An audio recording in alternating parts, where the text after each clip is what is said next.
Pada kesempatan ini, saya akan membicarakan tentang ruqyah syariah. Ruqyah secara bahasa adalah bacaan.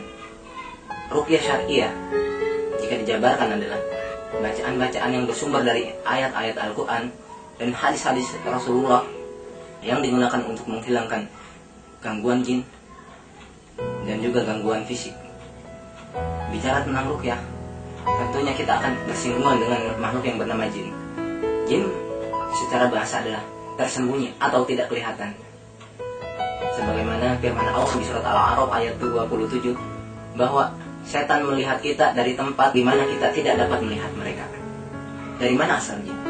Dari mana dia tercipta? Jin tercipta dari api.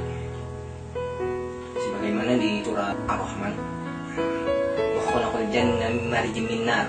Jin tercipta dari api yang sangat panas. Tugas mereka sama seperti kita pada hakikatnya, yaitu beribadah pada Allah. Jin ada yang muslim dan juga ada yang kafir.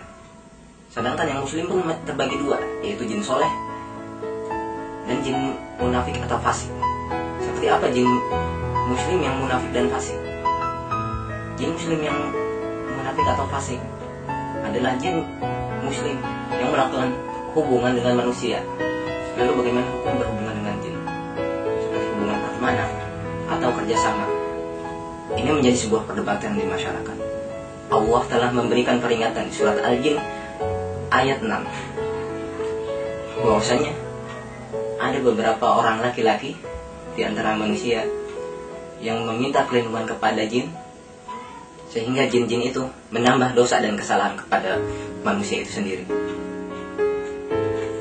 Akhir-akhir ini banyak peristiwa kesurupan massal, terutama di sekolah dan di perusahaan. Apa hakikat mereka mengganggu seperti itu? Apa hakikat mereka merasuki manusia seperti itu?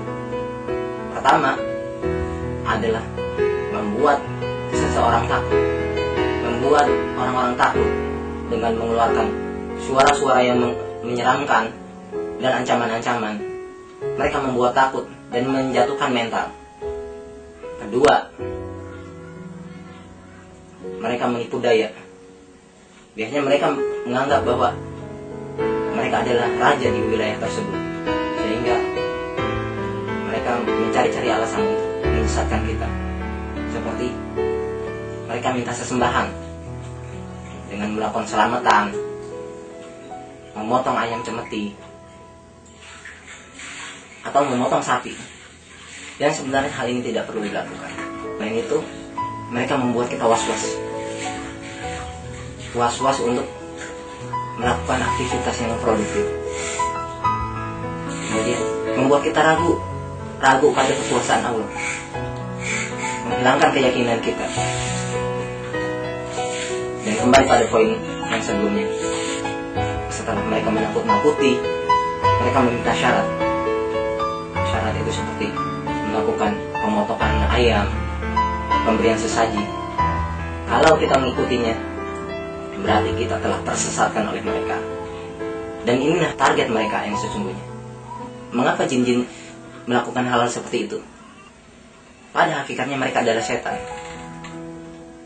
Makna setan pada hakikatnya adalah menjauh.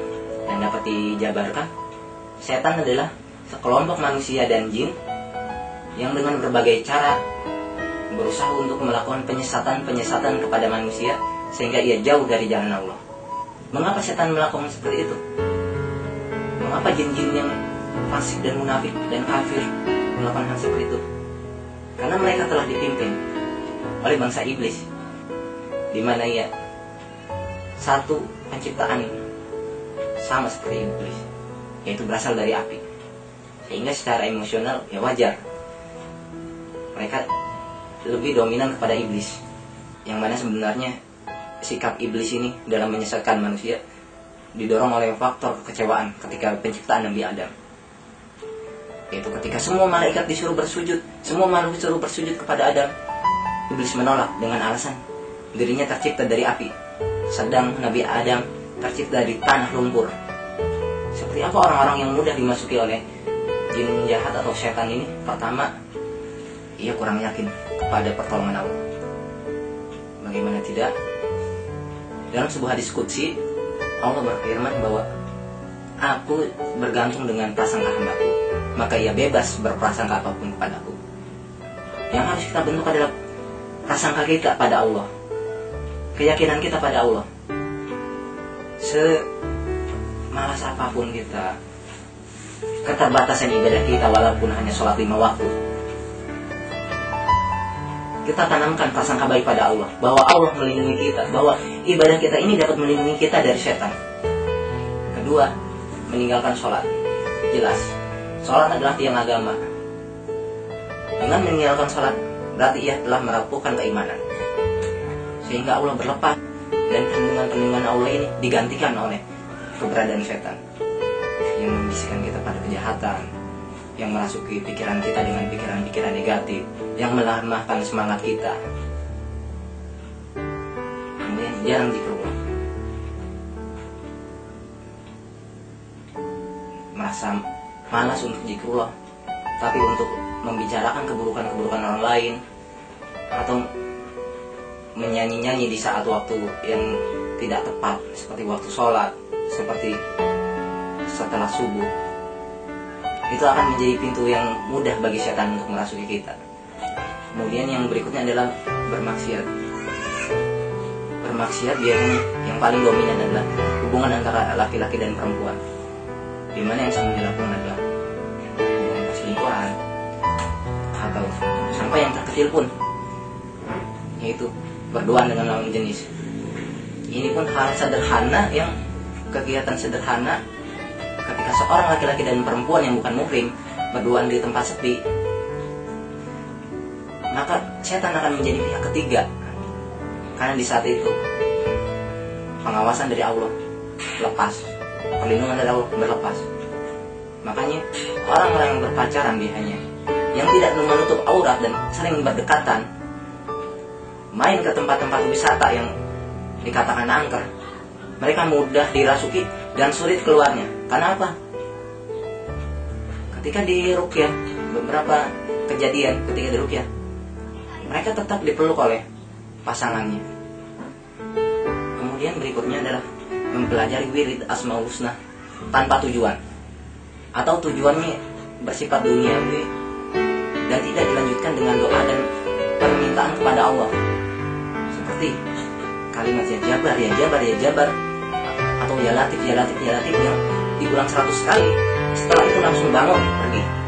Maka dalam kalimat seperti itu, yang datang bukan malaikat, yang datang bukan pengabulan Allah, tapi jin yang bernama Jabar atau Latif.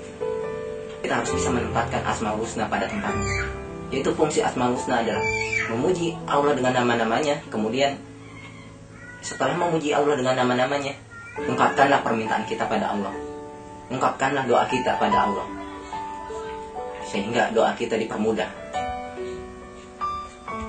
Dan terakhir, bergantung pada jimat-jimat. Masyarakat banyak yang terkecoh dengan jimat-jimat, di mana di dalamnya terdapat ayat-ayat Al-Quran. Padahal di antara tulisan-tulisan Al-Quran tersisipi huruf-huruf yang bentuknya sungsang, atau ditabelkan satu huruf per huruf. Tiap tabel itu diisi per huruf-huruf. Dan setelah ditelusuri, huruf-huruf yang ada di tabel tersebut adalah kode-kode untuk memanggil jin, bukan kode-kode untuk perlindungan kita langsung pada Allah. Dan Rasulullah pun mengingatkan secara halus, tanggalkanlah jimat-jimat itu, karena sesungguhnya jimat-jimat itu semakin melemahkan badanmu selama jimat itu menempel pada tubuhmu. Ini efeknya banyak dari jimat-jimat ini. Karena sih bisa dibilang pemakaian jimat adalah sistem kontrak, baik yang bentuknya kalung, atau yang tulisan yang disisipkan di dompet, atau yang ditempel di rumah-rumah, dan bahkan yang ditanam-tanam di setiap pojokan rumah. Itu pada intinya sistemnya sistem kontrak. Jin hanya melindungi dalam beberapa waktu saja, seperti 1 tahun atau 5 tahun. Jika masa kontraknya itu telah habis, maka jin-jin itu akan minta sesuatu kepada kita, dan jika tidak dikabulkan, ia akan mengganggu, ia akan berbalik mengganggu kita. Ini yang terakhir. Sehingga pada akhirnya, karena banyak dampak-dampak dari penggunaan jimat ini yang menghasilkan mudarat, Rasulullah memberi sabda yang lebih tegas lagi. Ia bersabda, barang siapa menggunakan jimat-jimat, maka ia berbuat syirik. Kemudian bagaimana solusi untuk melepaskan kita dari gangguan jin? Baik yang bersumber dari jin itu sendiri, karena iseng atau karena tertegang, maupun atas ulah orang lain, seperti karena serangan ilmu pelet, serangan santet, guna-guna, dan sihir-sihir lain. Cara yang diajarkan oleh Rasulullah adalah ruqyah syariah, mengandalkan pada sebuah hadis di mana ada sahabat Rasulullah yang membacakan ruqyah, dan Rasulullah mengizinkan bahwa bacakan ruqyah selama yang tidak mengandung syirik. Itu yang menjadi landasan. Landasan kedua itu ketika Rasulullah diruqyah oleh malaikat Jibril. Sebuah hadis, malaikat Jibril meruqyah Rasulullah dengan bacaan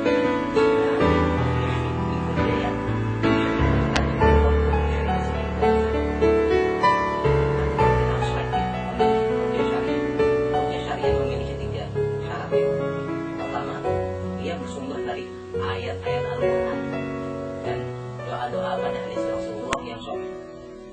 Kedua, ruqyah harus dibacakan dengan suara yang keras dan jelas. Ketiga, ruqyah dan yang diruqyah menyerahkan segala sesuatunya pada Allah yang Maha Penyembuh, sedangkan ruqyah hanya perantara dari Allah.